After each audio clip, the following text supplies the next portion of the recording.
이런 올림픽은 처음 봅니다. 모든 나라들이 그저 중국을 위해 동원된 것 같습니다. 중국은 미국 선수를 차이나머니로 유혹했고 한국도 비슷한 일을 당한 것 같습니다.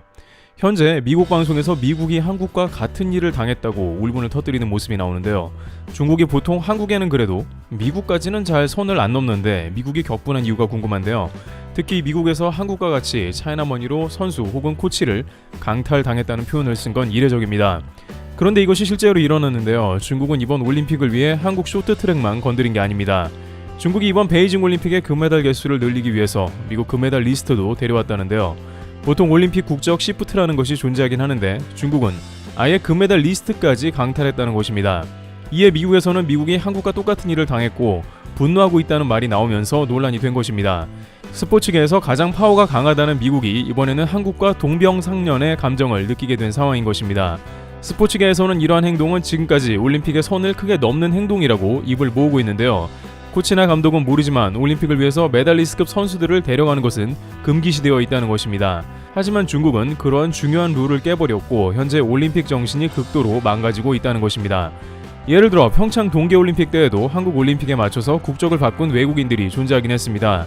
하지만 이들은 대부분 메달리스트들이 아니며 한국은 개최국이므로 출전 선수들을 좀 더 늘린 것뿐입니다. 물론 일부 종목에서는 메달까지 노려보고 선수들을 설득해 한국으로 귀화시키기는 합니다만 이들은 거의 대부분 다크호스 정도이지 실제로 메달권에 드는 선수들은 거의 없는 게 현실입니다.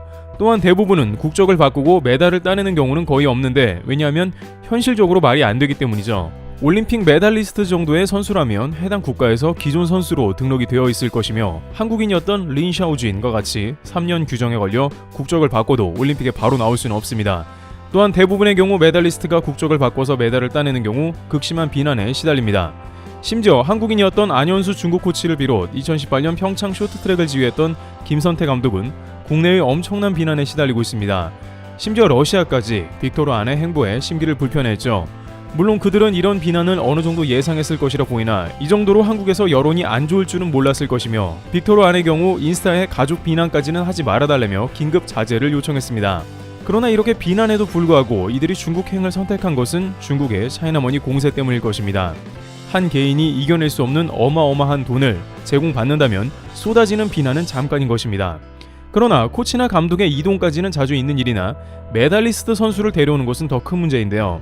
바로 이번 미국의 스타 스키 선수인 에일린 구는 국적을 중국으로 바꿔 중국에 금메달을 안겼습니다. 그는 미국의 대표적인 프리스타일 스키어로 굵직한 월드대회에서 모두 금메달을 거머쥐었습니다.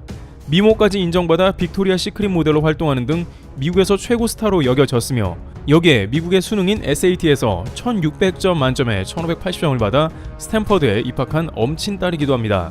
그런데 이번에 그는 베이징 올림픽을 앞두고 느닷없이 국적을 중국으로 바꾸어 미국을 크게 놀라게 했습니다. 알고 보니 그의 어머니는 중국인이었고 그에 따라 중국으로 귀화를 한 걸로 보입니다. 물론 그 과정에는 중국에서 엄청난 금액을 제시했을 것이라는 추측이 뒤따르고 있는 정황이 보입니다. 아무리 엄마가 중국인이라고 하더라도 미국에서 얻은 명성을 한 번에 잃을 수도 있기 때문이죠. 아니나 다를까 중국은 프리스타일 스키에서 금메달을 따낸 아이링구를 최고 스타로 만들었습니다. 중국은 지금까지 스키나 설상 종목에서 금메달이 한 번도 없었는데 최초로 금메달을 따낸 데다가 미국인이 중국으로 국적을 바꿔서 중국에 메달을 안겼다며 드론을 500대를 띄워 아이링구를 새겼고 현재 아이링구를 기념하는 인형은 전체 매진이 되어 수개월이 지나야 구입이 가능할 정도입니다. 중국 관영 CCTV에서는 특히 미국 대신에 중국을 선택한 것이 중국의 승리라고도 보도했는데요. 미국 스포츠계에서는 중국이 정말 선을 넘었다면서 미국 스포츠 스타를 강탈한 것도 모자라서 마치 미국과 중국의 국적 대결에서 더 나은 중국을 선택한 것처럼 중국이 포장한다고 격분하고 있습니다. 중국은 미국의 자존심을 건드리면서 도발하고 있는데 이게 마치 한국과 똑같은 상황인 것입니다. 한국도 중국에게 수차례 한국에 대해 건들지 말라며 경고했지만 중국은 오히려 그걸 노렸습니다. 심지어 인도에도 선을 크게 넘었는데 인도와 국경에서 싸웠던 중국 군인을 성화봉송 주자로 지정하기도 했습니다. 인도는 이 장면을 보자마자 격분했고 베이징 올림픽 보이콧을 올림픽 시작 하루 전에 전격 선언했습니다.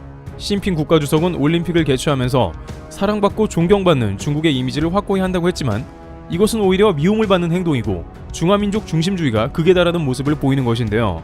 최근 인터넷 커뮤니티에 10년간 중국에 산 한국인이라는 글이 올라왔는데 글쓴이의 말을 인용하면 중국에서는 상대방의 가장 약한 부분이나 자존심을 끊임없이 조롱하면서 공격한다고 시작합니다. 따라서 중국은 한복과 김치, 윷놀이 등을 중국의 자랑스러운 문화라고 전면에 내세우고 있는 것입니다. 그런데 이러한 상황에 중국이 한국에서 일어난 일에 급격하게 태세 전환하는 모습이 보이는데요. 크게 두 가지의 일이 중국을 당황케 했습니다. 우선 매우 이례적으로 한국에 있는 미국 대사 대리가 한복을 입고 등장하는 모습이 나온 것입니다. 주한 미국 대사와 역할이 같은 미국 대사 대리의 이러한 행동은 중국을 크게 놀라게 했는데요. 이는 미국이 중국의 한복 공정에 대해서 이제는 한국과 같이 맞서겠다는 의미를 보여준 것입니다. 그런데 미국에서 한복이 한국 것으로 널리 알려지면 사실상 한복 공정은 끝날 것이라는 의견이 나오고 있는데요. 왜냐하면 중국은 한복 공정 한참 이전에 일본에 대해 기모노 공정을 오랫동안 실행해왔습니다. 기모노는 중국 옷이라 홍보했으며 일본은 한자도 많이 사용해서 중국은 더 공정하기도 쉬웠습니다. 거 봐라, 일본에서 사용하는 한자가 다 누구 거냐. 기모노 유래는 중국 문헌에도 나와 있다고 했죠. 하지만 일본은 8, 90년대 경제력으로 전 세계에 일본 문화를 퍼뜨렸고 기모노 공정은 공중 분해됐습니다. 특히 일본은 미국 영화사에 끊임없이 기모노를 일본 속에 함께 내보내달라고 로비하기도 하는 등 기모노는 일본 것이라는 것을 굳혀버렸습니다. 이 가운데 미국의 역할이 매우 컸던 것입니다. 게다가 한국은 로비하지 않아도 넷플릭스가 알아서 한복을 한국 옷이라고 본격 소개하기 시작했습니다. 앞으로 한미 간의 수년간만 이런 흐름이 지속되면 한복은 전생에서 한국 옷으로만 알게 됩니다. 여기에 중국 대사관은 이번 쇼트트랙 판정을 보고 한국이 너무 과하다라면서 놀라는 모습이었습니다. 한국의 반중 감정이 매우 극심해진 데다가 미국까지 한복 공정에 동참하자 당황한 것입니다.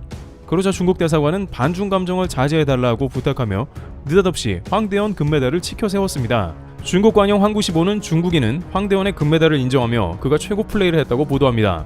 또한 한복은 명백하게 한국의 옷이라면서 한복이 명나라에서 유래됐다는 주장을 접었습니다. 이렇게 한국 당국과 미국의 노력으로 인해 중국은 자신의 태도를 급격하게 바꾼 모습인 것입니다. 그런데 이러한 노력은 국내에서도 이루어지고 있고 과감하게 중국을 저격하는 모습이 또 나옵니다. 게다가 무려 중국의 웨이보에 용감하고 저돌적으로 중국의 모든 편파 판정과 반칙 영상을 모아 올렸는데요. 웨이보에는 이런 글은 절대 게시 금지되며 삭제됨에도 실행한 모습인 것입니다. 그들은 Not the Olympic is China Peak 이라는 게시글을 업로드했습니다.